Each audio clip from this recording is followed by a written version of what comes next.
Il était une fois un couple heureux. Adana était assise sur son lit, le regard fixé sur sa bague de fiançailles. L'éclat doré, dans la lumière douce du matin, semblait danser, réveillant en elle un torrent de souvenirs. Obina, son fiancé, n'était pas qu'un homme, il était ce garçon d'autrefois qui partageait son déjeuner avec elle, qui la protégeait des moqueries et la raccompagnait après les cours. Leur famille espérait que leur amitié se transforme en quelque chose de plus profond.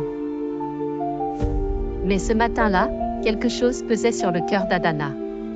Elle se souvenait des récits de sa grand-mère sur les unions de jadis, des mariages où l'amour n'était qu'un détail secondaire. Ne fais pas l'erreur de sacrifier ton bonheur, lui avait dit un jour son aïeul. Obina était tout ce qu'elle aurait pu souhaiter, gentil, travailleur, respecté par sa communauté. Pourtant, une ombre planait sur ses pensées.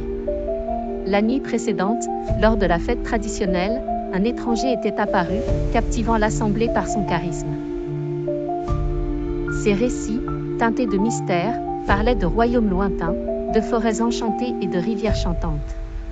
Adana s'était sentie attirée malgré elle par cet homme énigmatique.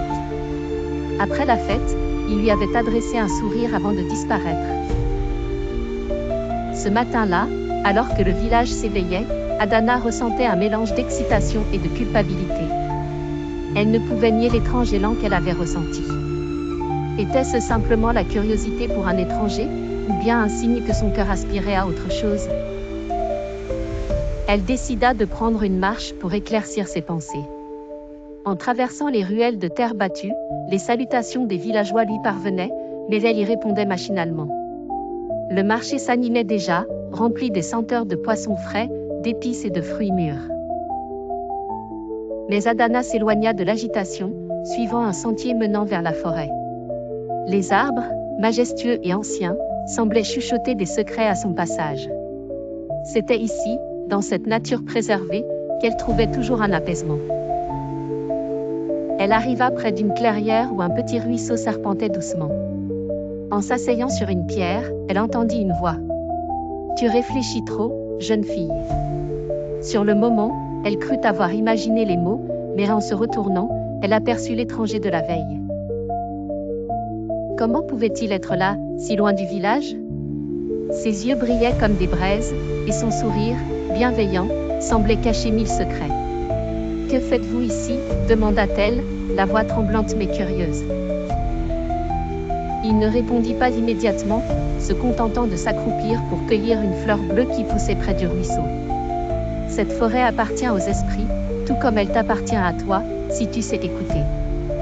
Mais je suis venue te parler d'autre chose, Adana. Elle se raidit. Comment connaissait-il son nom? L'étrange homme, comme s'il lisait ses pensées, ajouta, « Certains chemins sont tracés par les traditions, d'autres par le cœur. Sauras-tu choisir » Adana sentit une chaleur envahir son corps. Était-il un simple conteur ou une créature des légendes dont on ne parlait pas sa grand-mère? Elle tenta de poser d'autres questions, mais il s'éloigna, se fondant dans les ombres des arbres. Elle resta là, le cœur battant, sachant que cette rencontre avait changé quelque chose en elle. En retournant au village, Adana se promit de trouver des réponses. Elle devait comprendre si son hésitation était le fruit de la peur ou de quelque chose de plus profond.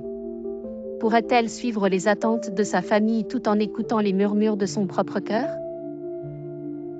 Une chose était sûre, le mariage, prévu pour dans une semaine, allait devenir bien plus qu'une simple union de deux familles.